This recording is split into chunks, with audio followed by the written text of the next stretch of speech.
My dear friends, today I will be discussing a very important topic, that is, what are the risk factors or positive factors that can lead to hypertension.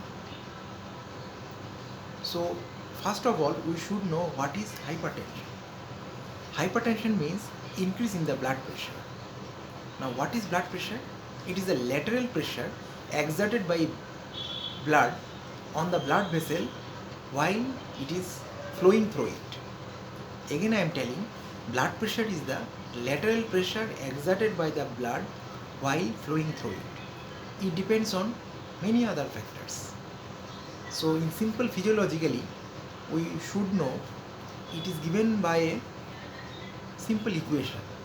Blood pressure is equal to cardiac output into peripheral resistance, and cardiac output is equal to stroke volume into heart rate. So, blood pressure is equal to stroke volume into heart rate into peripheral resistance. Stroke volume depends on blood volume, it depends on chamber volume, it depends on venous return, it depends on many other factors like preload, afterload, inotropic state of heart, and heart rate depends on both sympathetic and parasympathetic nerve supply. And peripheral resistance is what is peripheral resistance is nothing but resistance offered by the blood vessel when blood is flowing through it, and it depends on two important factors. One is viscosity of blood, another one is diameter of the blood vessel. So these two important factors affect the peripheral resistance,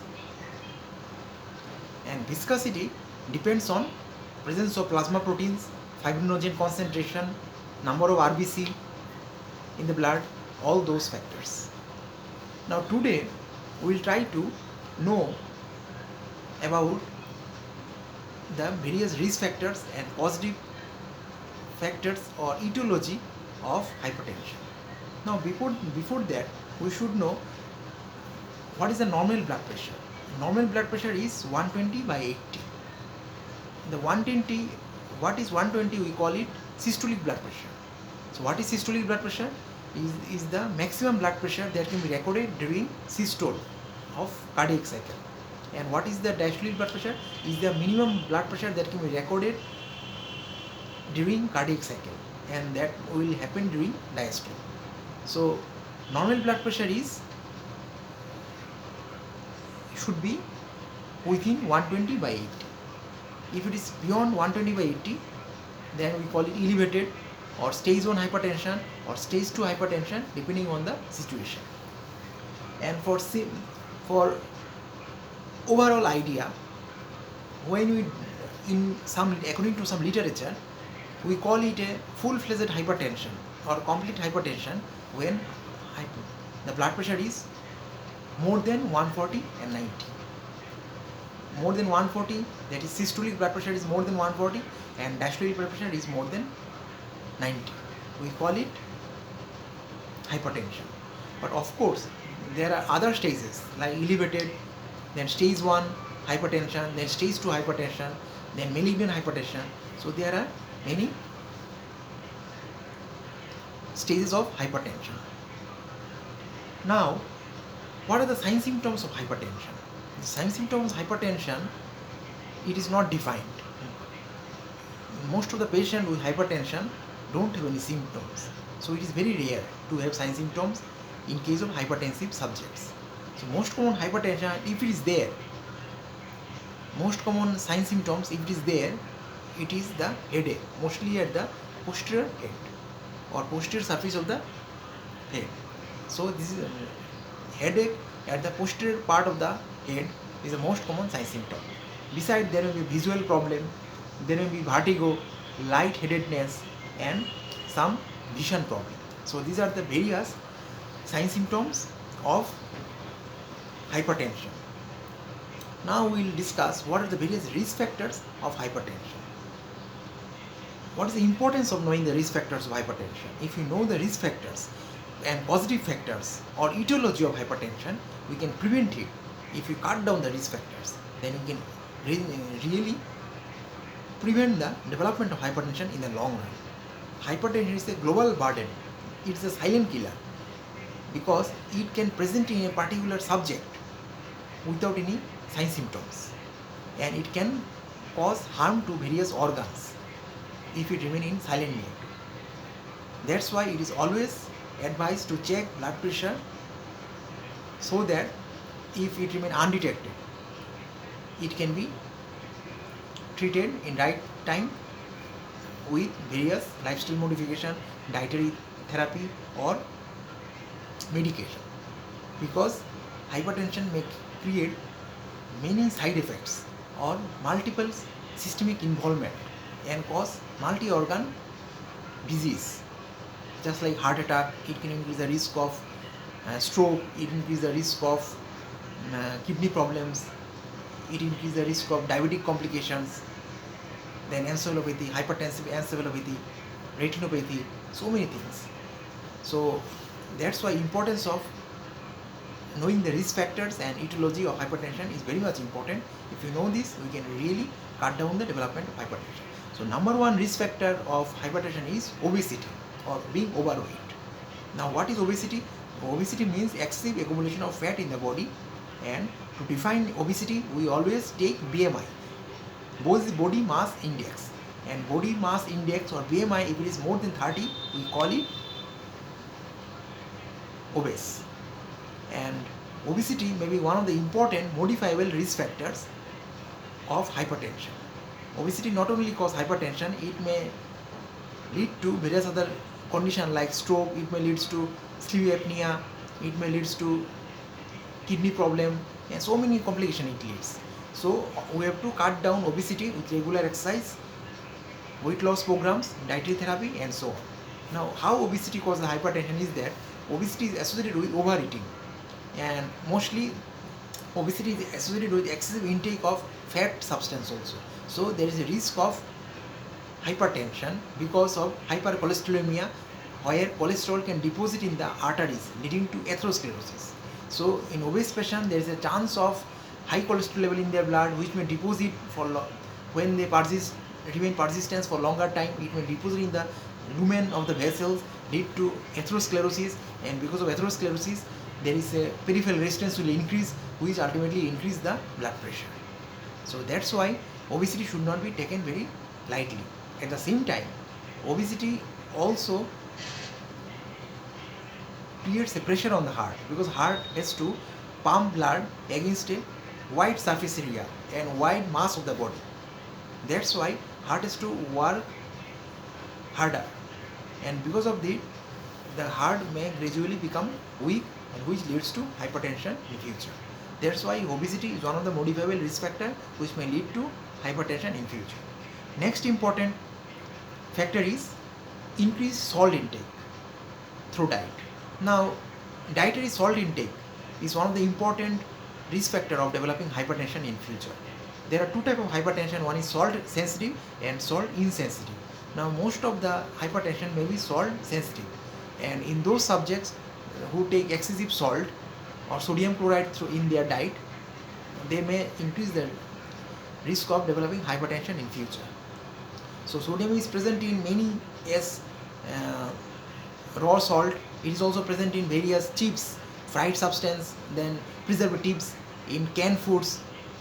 So almost in all the substance or in dietary foods there is sodium, and also it is available as raw salt also. So we should cut down our salt intake within certain limit so that it can reduce the chance of getting hypertension in future. Another one is risk factor is taking diet low in potassium. Now potassium is another important ion which works opposite of sodium. Potassium always causes relaxation of blood vessel and responsible for fall in blood pressure. So potassium is very much important in our body, and low potassium diet may increase the risk of getting hypertension in future. High potassium diet include banana, it is present in tomato, it is present in green leafy vegetables and fruits. So potassium is present in fruits, and low potassium diet may also leads to hypertension in future. So it is always advised to take high potassium diet for those who are taking or those who are suffering from hypertension. Next one is physical inactivity. Physical inactivity is another important risk factor of hypertension. Those who are spending sedentary lifestyle, their cholesterol level may be high. At the same time, their heart also gradually become weak, and this may lead to hypertension in future. So regular exercise increase the strength of the heart, athletic endurance also increased. At the same time, the work capacity of the heart also gradually increases as the person do regular physical exercise. And sedentary lifestyle and physical inactivity makes a person very weak, especially the heart muscle become very weak, and which can develop hypertension in future. Another important factor which leads to hypertension is alcoholism. Alcohol is a modifiable risk factor. Just like smoking, alcohol is another important modifiable risk factor which leads to hypertension and various complications of hypertension like stroke, myocardial infarction, heart attack, and so on. Now alcohol, it works by autonomic nervous system. Besides, it also responsible for secretion of various substances like adrenaline or sympathetic stimulation nervous system, which causes vasoconstriction and increase the blood pressure. It also weakens the muscle of heart and responsible for gradual weakening of the contractile capacity of the heart, and that's why blood pressure starts rising those who take regular alcoholism. Another important risk factor for hypertension is tobacco and smoking. Tobacco in any form can also lead to rise of blood pressure. Smoking, especially smoking of cigarette, is responsible for increasing blood pressure by stimulation of nicotinic receptors which are present on the blood vessel. Nicotine is most important present, is a substance which is present in the tobacco and in the smoke and cigarette smoking. This nicotine is responsible for drug dependence and is responsible for nicotinic vasoconstriction, which increase the systemic arterial pressure and increase the blood pressure. Thus, we should cut down smoking if you want to stop hypertension, because smoking always increase the hypertension. It has been found that those who smoke or after a few minutes of smoking, the pressure rises.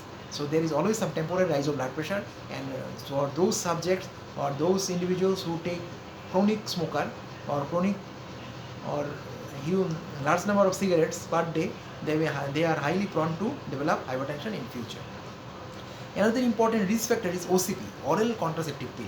Now, oral contraceptive pill contain estrogen and progesterone, and it has been found in many studies that oral contraceptive pill is responsible for development of hypertension in future, especially during females of reproductive age group. They take oral contraceptive pill, so they, while taking oral contraceptive pill, they should be very much cautious. Those are hypertensive, they should avoid, or pre-hypertensive, they should avoid OCP. So in female, intake of oral contraceptive pill may be an important risk factor for development of hypertension in the future. Another important risk factor of development of hypertension is age. Because of aging process, there is gradual stiffening of the arteries, which is called arteriosclerosis. At the same time, with aging, there is oxidative stress, which is responsible for endothelial injury and which may stimulate atherosclerosis along with high cholesterol level. Aging is also associated with high cholesterol level in the blood, which may induce atherosclerosis and arteriosclerosis, which may lead to hypertension by increasing the peripheral resistance. So blood pressure will increase surely with aging. So age is one of the important unmodifiable risk factor, or risk factor which cannot be modified, because everybody has to pass the stage of aging, because it is a matter of time. Then pregnancy. Pregnancy is one of the important risk factor, because secretion of various hormones and plasma volume is expanding. So during pregnancy, the patient may undergo a stage of hypertension. We call it gestational hypertension, or sometimes it become hypertensive emergency like eclampsia and pre-eclampsia of pregnancy. or hypertensive complication of pregnancy can also be there. So pregnancy is one of the important physiological situation where the chance of increasing blood pressure is very much high, and so we have to handle the pregnancy with very much care so that person does not, or the woman or the pregnant woman does not develop hypertension in long run. Another important factor or risk factor which may leads to hypertension is stress. Now stress are of two types, one is acute stress, another one is chronic stress. For acute stress there is rise of blood pressure but it will come to normal. But in chronic stress there is a secretion of or hormone known as cortisol. This persistent rise of cortisol in the blood leads to various effects on the body. It causes vasoconstriction, it increases the cholesterol level in the blood, it makes a person more diabetic, and it also weakens the heart, and because of all these factors there is rise of BP or blood pressure. So stress is one of the modifiable risk factors which may lead to hypertension or increased blood pressure in future. That's why we should always advise to avoid stress or distress ourselves by doing regular exercise, meditation, yoga, proper food, nutrition, even water therapy also. Another important factor that may lead to hypertension is use of or excessive use of NSAIDs, non-steroidal anti-inflammatory drugs. According to various studies or some studies, that excessive intake of NSAIDs may also increase the risk of getting high blood pressure. Another modifiable risk factor is diabetes. Now diabetes is one of the most important clinical condition that may leads to hypertension, increase the risk of getting myocardial infection, infarction or heart attack, and increase the risk of getting stroke, then cerebrovascular accident, and so on. So diabetes, prolonged diabetes, and especially uncontrolled diabetes may lead to various microvascular as well as macrovascular complication and increase the risk of hypertension in future. So we should always try to control diabetes or prevent diabetes by various measures like taking special foods or low carb diet, low fat diet, keeping our body weight normal, taking small meal, then taking less refined carbohydrate diet, avoiding fried carbohydrate, fried substances, doing regular exercise, and so on. So diabetes is responsible for causing various both microvascular as well as macrovascular complication and leading to vascular changes which may lead to rise of blood pressure. Diabetes also leads to cholesterol level in blood if it is uncontrolled, or uncontrolled diabetes or high blood sugar level if it remains persistent for a long time may lead to hypercholesterolemia, which can deposit on the vascular lumen and lead to atherosclerosis, which increase the peripheral resistance and lead to the rise of blood pressure. So diabetes can lead to blood pressure in the long run. Another important risk factor is kidney disease, especially the patient suffering from chronic renal artery stenosis or narrowing of the renal artery because of any means stimulates renin-angiotensin system, and there is excessive production of angiotensin II, which is a powerful vasoconstrictor and responsible for stimulation of vasoconstriction in the body, and which is responsible for increasing the blood pressure by increasing the peripheral resistance. Thus, kidney disease may also leads to hypertension. Actually, kidney disease leads to secondary hypertension, not the primary one. There is another disease or condition that may lead to hypertension, that is sleep apnea. Sleep apnea is a breathing problem that may occur because of obesity, where the person cannot breathe normally and leads to sleep disorder, sleep deprivation or insomnia. Now sleep deprivation or insomnia as well as breathing problem may lead to hypertension in long run. Various studies have shown that those patients suffering from sleep apnea or obstructive sleep apnea may lead to future risk of hypertension, then stroke, myocardial infarction, and sleep deprivation. According to some studies, that diet low in vitamin D may be responsible for increasing risk of hypertension. So it is always advisable to take vitamin D diet or take a moderate sun bath, or along with that take calcium diet, so that a proper level of or normal level of vitamin D is maintained, and which can keep our blood level, pressure level normal. Another important risk factor of hypertension is hypercholesterolemia or hyperlipidemia, or increased cholesterol level in blood. Now, increased cholesterol level in blood is responsible for excessive deposition of cholesterol in the vascular lumen, leading to vascular atherosclerosis. So this vascular atherosclerosis also may associate with thrombosis formation, and thus may increase the risk of getting myocardial infarction, heart attack. And before that, vascular atherosclerosis may lead to hypertension because of deposition of the cholesterol on the tubular lumen or vascular lumen, causes narrowing of the blood vessels, and because of that there is vasoconstriction, and which may stimulate the increase of blood pressure. Beside that, there are certain other factors like family history.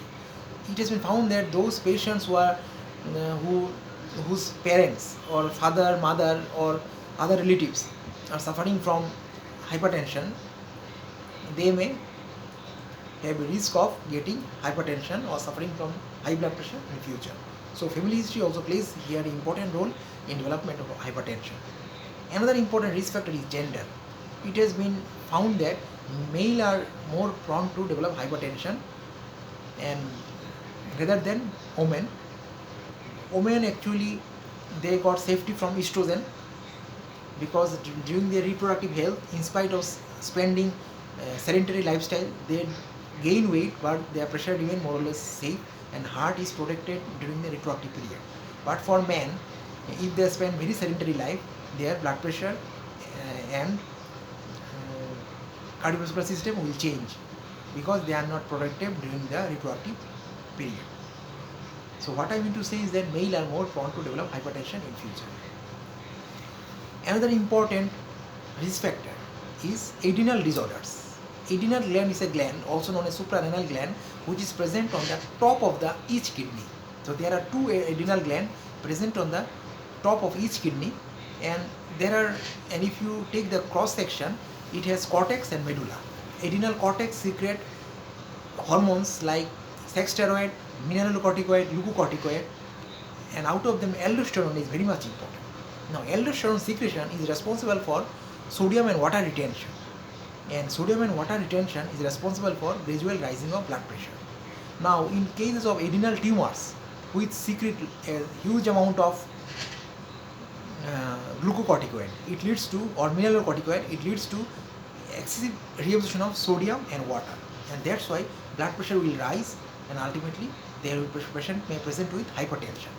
Now, adrenal disorders also associated with a clinical condition known as Cushing syndrome, where there is excessive production of glucocorticoid or aldosterone, which leads to hypertension. So, Cushing syndrome also associated with hypertension, which is the adrenal disorder, and which is because of excessive production of mineralocorticoid, where there is excessive production of absorption of sodium and water. Beside Cone syndrome, which is nothing but hyperaldosteronism, increased production of aldosterone from the adrenal gland, leading to excessive reabsorption of sodium and water through the kidney, and that's why increase in the plasma volume, and finally increase the blood volume, which increase the stroke volume, and finally it will increase the blood pressure. Thus, adrenal glandular problems like glucocorticoid secreting tumors, cortical adenoma, can lead to hypertension. Beside adrenal medullary tumors secreting catecholamines like dopamine, adrenaline, noradrenaline, we call it pheochromocytoma. Pheochromocytoma is a tumor of the adrenal medulla. Here also there is excessive production of adrenaline, noradrenaline and catecholamines, and these increase the sympathetic stimulation. These are sympathetic neurotransmitter and responsible for increasing the force of contraction of heart, increase the rate of contraction of heart, and also increase the inotropic activity. And because of all these factors, it increases the blood pressure, because it increases the both cardiac output and heart rate. and thus it increases the blood pressure. So in pheochromocytoma patient also, patient will present with hypertension. Then any other endocrine problem that may lead to hypertension, yes, it is there. Then there may be hyperthyroidism or thyroid disorders. Hyperthyroidism means excessive production of thyroid gland, thyroid hormones. Means there may be tumor of the thyroid gland which may lead to the secretion of excessive secretion of thyroid hormone, that is T3, T4, and there is a low level of TSH. Now because of the excessive production of T3, T4, which has an inotropic action on the heart, the cardiac output increases, and thyroid hormones are also permissive to adrenaline. So gradually it increases the force of contraction of heart and ultimately increase the blood pressure because it increases the cardiac output. So in hyperthyroidism also there is heart rate will increase and cardiac output will also increase, and finally it increases the blood pressure or hypertension with an increase in heart rate. So these are the various risk factors. Some are modifiable, some are unmodifiable risk factors which may lead to hypertension or increase the risk of hypertension. Now what is the importance of knowing the risk? If you know the causative factors or etiology or risk factors of hypertension, then we can cut down the risk factors. Those are modifiable risk factors, we can cut down them and prevent the chance of getting hypertension in future. That's why we must know the risk factors and causative agents of the hypertension in a very analytical manner, so that if we want to prevent or stop hypertension, we can do various changes like dietary changes. We take low sodium diet, high potassium diet, low cholesterol diet, low fat diet. Then lifestyle changes like doing regular exercise, controlling sugar in case of diabetes, controlling weight, then preventing stress. Then if it is secondary hypertension, just like kidney problems, we can treat the kidney cause or treat the adrenal cause, and ultimately prevents the risk of getting hypertension in future. Thank you very much.